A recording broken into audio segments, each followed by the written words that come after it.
Hello, everybody. Shaylin here again, welcoming you to my beautiful backyard of Denver, Colorado. Wanted to show it off a little bit. It's Elitch's behind me. And then let's see. I'm actually in what's known as Centennial Gardens right now. I did not know existed till today, which is like literally in the parking lot of Elitch's. So I understand how I missed it, because usually if I was here, I was either going to Elitch's or going to a concert at the Pepsi Center, which is somewhere back there. Anyway, but just a little bit of downtown. There's our skyline a little bit. From the ground, it's not so impressive. But that's my backyard, my office for today. I'm talking about an interesting topic today that has come up as pretty influential in the past few years of my life, but specifically in the past couple weeks, it's been coming up a lot as not only influential, but super bizarre. Really this bizarre thing. So let me elaborate. About 3 years ago, I chose to see a hypnotherapist as something that I needed to do for myself to get over a life event. And one of the exercises that person had me do, which I too thought was bizarre when I did it, was I did this exercise where I visualized sitting with my 5-year-old self. And I won't get into too many details because it was my experience, my therapy. What happens there stays there until I put it on YouTube. But I sat there with my 5-year-old self, and I held a pillow and I hugged it. And it was me. It was supposed to, and for me, it really did. It represented hugging myself when I was cute and little and 5, and telling myself that it would be okay. So we did that. I did that a few times with that therapist, and in my journey of healing since, it's come up again and again. So now I wouldn't say this is something that I do all the time, but this is definitely a technique that I've gone back to when, and maybe you can relate, when, say, something happened today that happened, something similar and maybe tragic happened 6, and whatever happened today triggers that part of me that reacted when I was 6, and I'm almost 26 years old acting like a 6-year-old again, right? I revert to my old self and behave in a way that doesn't serve me anymore.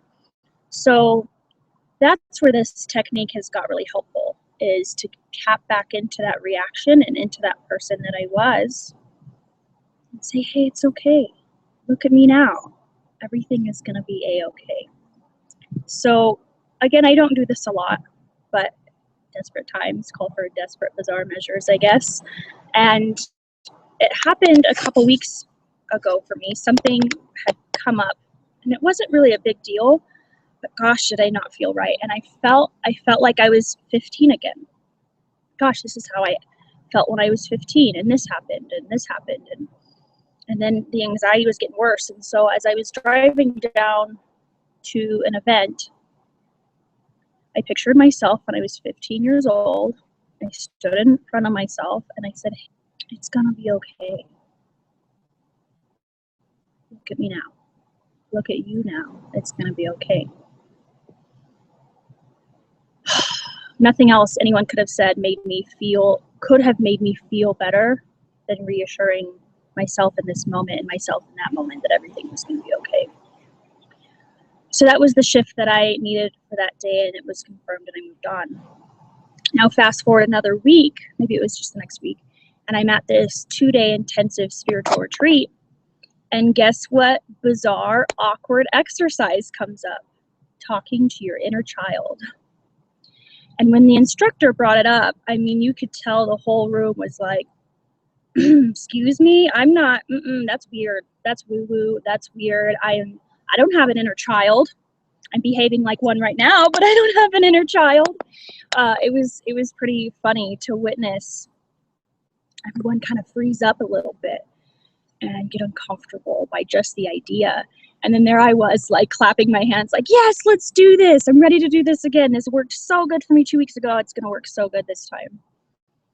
And it did. I had this amazing, beautiful experience that brought a deeper sense of healing to me. And then I got to be a part of that first time experience for other people when, and I can remember my first time experience sitting on the couch being like, this is really weird.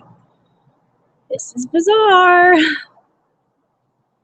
And it is, but it works. And to be honest, practicing it in times that I need to is necessary to my existence and to showing up authentically and transparently as I want to be. I got to move on and let go, which means I have to revisit some of that old stuff and reassure that it's all right and that it's going to be all right if it's not. So I invite you to do the same.